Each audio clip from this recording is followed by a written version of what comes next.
نحمده ونصلي على رسوله الكريم أما بعد فأعوذ بالله من الشيطان الرجيم بسم الله الرحمن الرحيم ربي يسر ولا تعسر وتمم بالخير وبك نستعين السلام علیکم ورحمۃ اللہ وبرکاتہ۔ تو آئیے بسم اللہ کرتے ہیں اللہ سبحانہ و تعالیٰ سے بات چیت کے سلسلے کی۔ سورہ طٰہٰ کی آیت 86 to 89 میں سامری کی پیدا کردہ گمراہی کے متعلق جانیں گے۔ چنانچہ موسیٰ علیہ السلام غم و غصے میں بھرے ہوئے اپنی قوم کے پاس واپس لوٹے، کہنے لگے میری قوم کے لوگوں، کیا تمہارے پروردگار نے تم سے ایک اچھا وعدہ نہیں کیا تھا؟ تو کیا تم پر کوئی بہت لمبی مدت گزر گئی تھی؟ یا تم چاہتے ہی یہ تھے کہ تم پر تمہارے رب کا غضب نازل ہو جائے اور اس وجہ سے تم نے مجھ سے وعدہ خلافی کی؟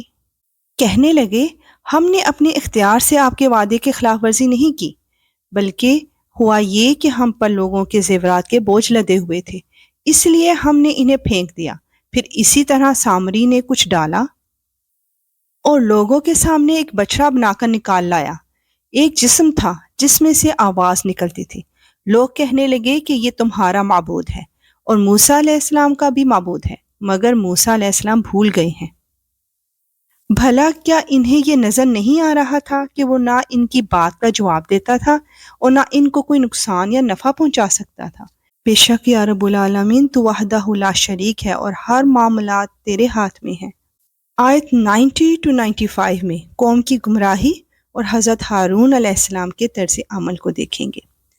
اور ہارون علیہ السلام نے ان سے پہلے ہی کہا تھا کہ میری قوم کے لوگوں، تم اس بچڑے کی وجہ سے فتنے میں مبتلا ہو گئے ہو، اور حقیقت میں تمہارا رب تو رحمان ہے، اس لیے تم میرے پیچھے چلو اور میری بات مانو۔ وہ کہنے لگے کہ جب تک موسیٰ علیہ السلام واپس نہ آ جائیں ہم تو اسی کی عبادت پر جمے رہیں گے۔ موسیٰ علیہ السلام نے واپس آ کر کہا، ہارون، جب تم نے دیکھ لیا تھا کہ یہ لوگ گمراہ ہو گئے ہیں تو تمہیں کس چیز نے روکا تھا کہ تم میرے پیچھے چلے آتے؟ بھلا کیا تم نے میری بات کی خلاف ورزی کی؟ ہارون علیہ السلام نے کہا، میرے ماں کے بیٹے، میری داڑھی نہ پکڑو اور نہ میرا سر۔ حقیقت میں مجھے یہ اندیشہ تھا کہ تم یہ کہو گے کہ تم نے بنی اسرائیل میں تفرقہ ڈال دیا ہے اور میری بات کا پاس نہیں رکھا۔ یا رب العالمین تو ہمیں ہر طرح کی آزمائش سے محفوظ رکھنا۔ اور اب ہم آیت 95 to 98 میں سامری اور اس کے معبود کا انجام دیکھیں گے۔ موسیٰ علیہ السلام نے کہا، اچھا تو سامری، تجھے کیا ہوا تھا؟ وہ بولا، میں نے ایک ایسی چیز دیکھ لی تھی جو دوسروں کو نظر نہیں آئی تھی، اس لیے میں نے رسول کے نقش قدم سے ایک مٹھی اٹھا لی اور اسے بچھڑے پر ڈال دیا، اور میرے دل نے مجھے کچھ ایسا ہی سمجھایا۔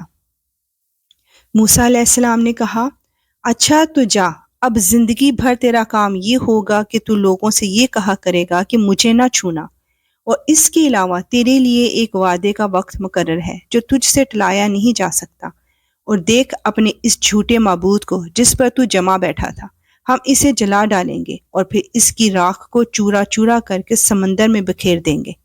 حقیقت میں تو سب کا معبود بس ایک ہی اللہ ہے، جس کے سوا کوئی معبود نہیں، اس کا علم ہر چیز کا احاطہ کیے ہوئے ہے۔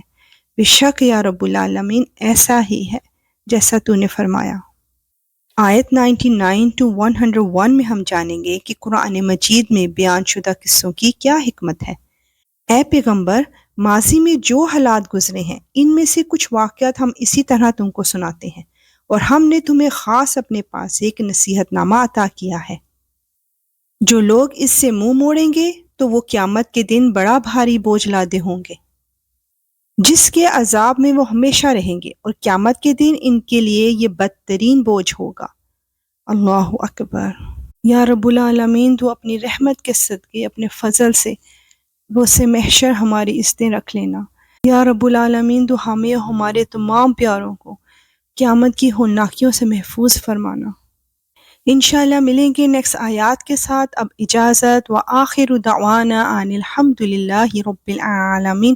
سبحانک اللہم وبحمدک، اشہد ان لا الہ الا انت، استغفرک واتوب الیک۔